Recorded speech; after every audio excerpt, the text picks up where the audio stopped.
So how did you guys decide on what is in this fund?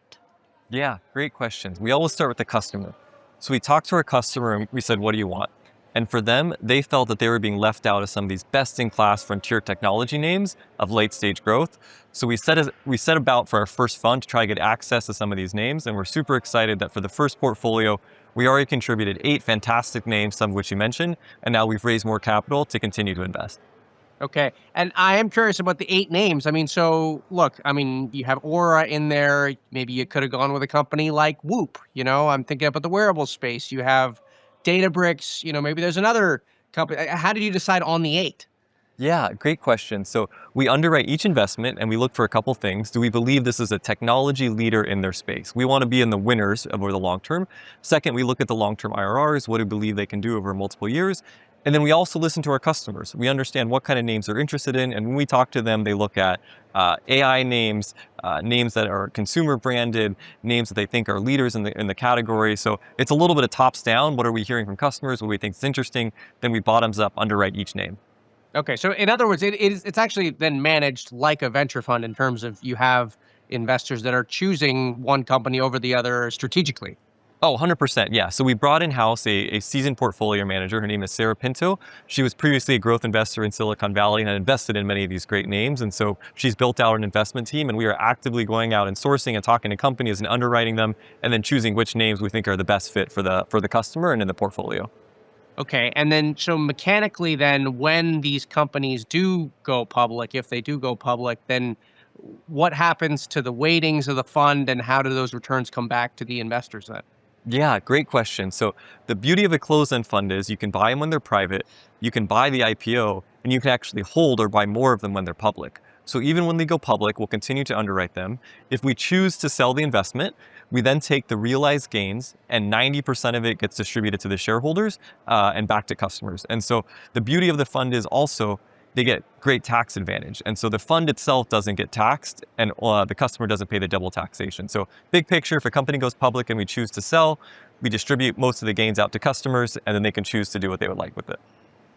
Now, I'm curious about your perspective as a CFO on this issue of when to go public, if to go public. I mean, you have companies in this portfolio that can raise money and have shown they can raise money in the private markets and satisfy their capital requirements there.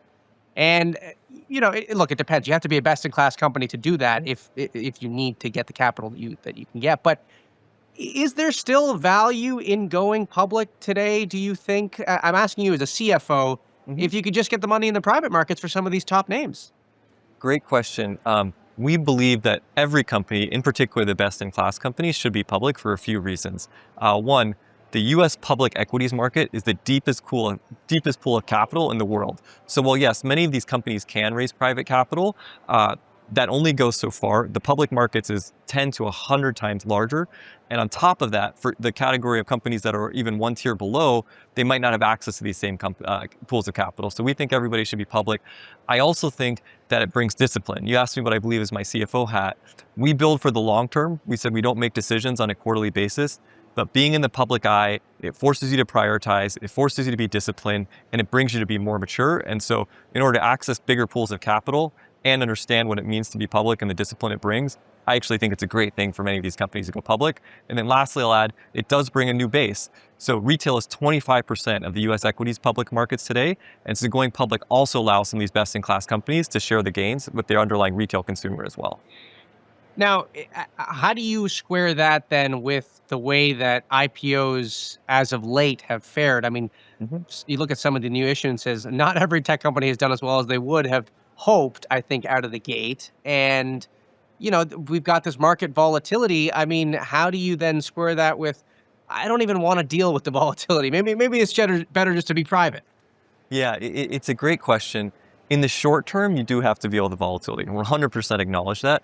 I think over the longer term, if you are public though, you will see the gains come back and continue to compound. And so while it might be nice to hide in the private markets and not have to deal with the public markets, coming in actually brings, like I mentioned, the discipline before. So if you look at Robinhood's own history, we went public, and similar to many others, when markets were volatile, we went down. And today, we're now a $70 billion S&P 500 public company. And it's because we went through the journey, we've been through the ups and downs. And so, yeah, it's different, but I do think it's actually better for the company to see what they're worth in the light of day. So when you look at the stock prices then of companies that have gone public, tech companies in the last 6 months, and you look at the way those have fared, that doesn't concern you then because that was basically the path that you're saying Robinhood had. Yeah, it's in the short term. So you may have some short term volatility. I don't think you should judge any IPO until it's been 3, 5, even 10 years. And so for many of these companies, they're focused on their customers, they're continuing to build. And if they do well, they will eventually be valued appropriately.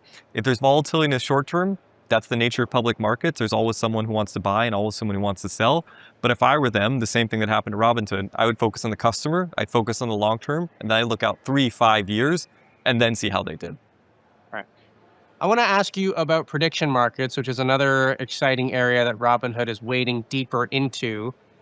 On the business side of things, I mean, you guys have said that you did $300 million in annualized revenue in your first year for prediction markets. How much are you projecting it's going to be this year? Yeah, so we haven't given a forecast for the actual production. We said we ended last year about 300 million. It's a great business. It's great for customers. It brings access. If you look at our most recent quarter, we did over 1.3 billion of revenue, so annualized about 5 billion. So while it's 300 million substantial, it's still a relatively smaller portion of our overall business. But for us, the reason we like it is a new asset class. We believe we're at the super cycle of prediction markets. We're just getting started.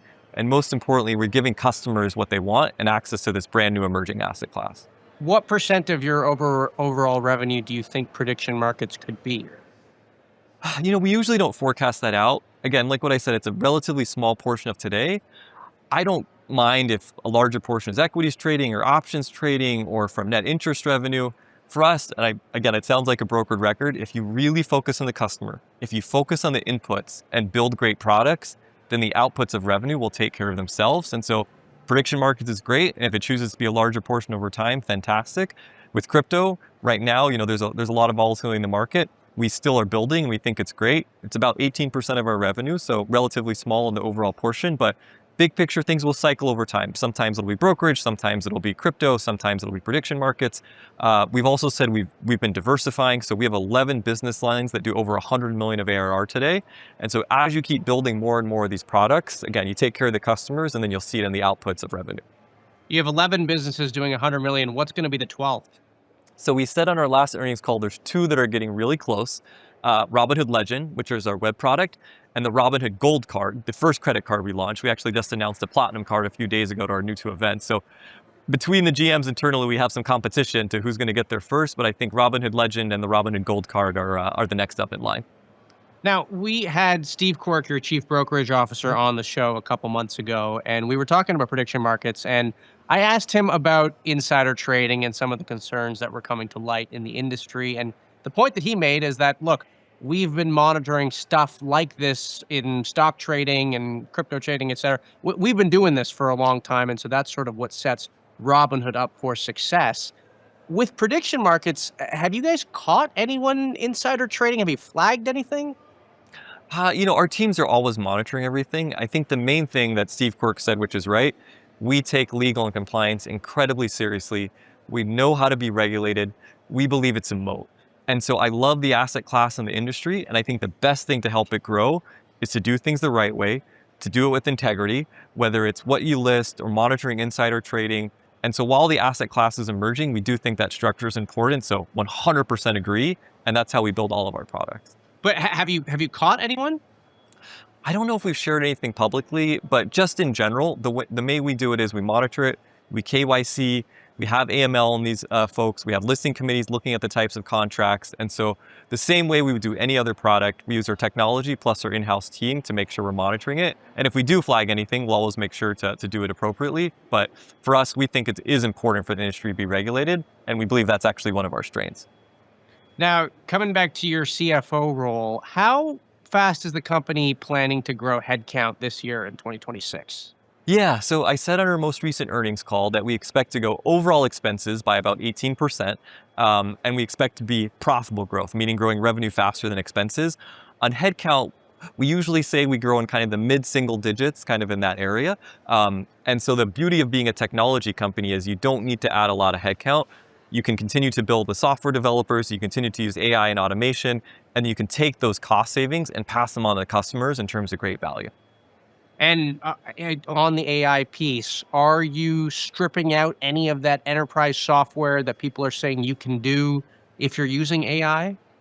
So we are using AI 100%. We're actually been one of the early adopters in this. When Enterprise Chat GPT came out in early 22, Sam was on the phone with Vlad very, very early on, and we wanted to be a customer. And so we give our developers access to all of the best-in-class tools, and we've shared a few things with us. So we said in our last earnings call, the savings has been over 9 figures in terms of what we're seeing from some of the AI adoption tools we use. We put into 3 big buckets. The first is development. So all of our software developers have great access to tools. All of our non-software developers, we're really making a push in-house to give our employees tools and education. The second is operational. And so customer service, we were early to automate this. We've said publicly 75% of our customer service tickets are now answered by AI, and that continues to get better and better. So that's a big area we're investing in. And the last is for customers. So we have our product called Cortex, which is our AI assistant. The first thing we have is you can go into any stock and AI will summarize why it's moving. We then built, you can go into your portfolio and it'll give you a summary of your overall portfolio. And then we announced most recently in December an AI assistant. You can go into the app and actually talk to it and help you do it. So we're using AI across all 3 of those vectors.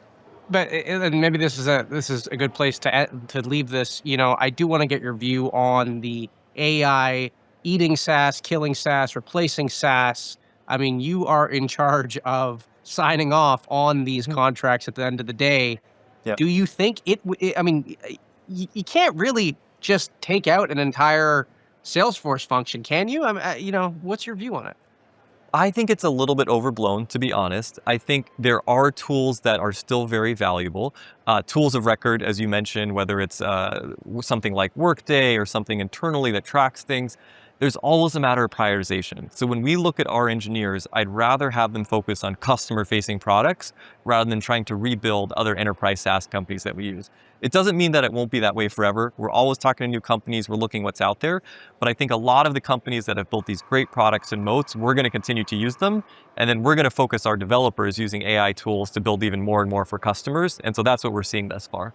And so the 9 figures in cost savings, that comes from not having to hire as many people?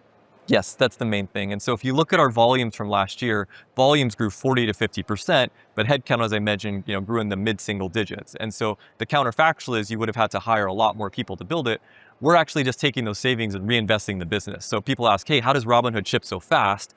Well, we have great GMs who are always focused on it. We have great productivity tools, and then we take those investments and we keep investing them in new products. So instead of just passing it on as additional cost savings, we're using it to reinvest in the business. And what about layoffs? I mean, are you concerned at the narrative here that we could see layoffs, and how are you thinking about managing your own headcount? Yeah, it's always something we're watching. In 2022, Robinhood went through its own restructuring, but we are very lean today. I think the best thing you can do is just run a lean and disciplined cost structure, which is one of our values, and then you don't have to worry about this. For us, I feel really great. There are a couple companies in the markets that we've seen. I think some of them are using AI as a headline to kind of say, hey, this is why we're doing it, and they may have been a little bit overstaffed to begin with, but for us, we run lean and discipline. We're always looking at ways to grow, but I'd rather take those cost savings and reinvest in the business and just run an overall lean business to begin with. Great. Well, Shiv, I want to thank you for coming on. It's an exciting day. I'll let you get back to the action at NICE. That is Shiv Verma, the CFO of Robinhood, here on TI TV.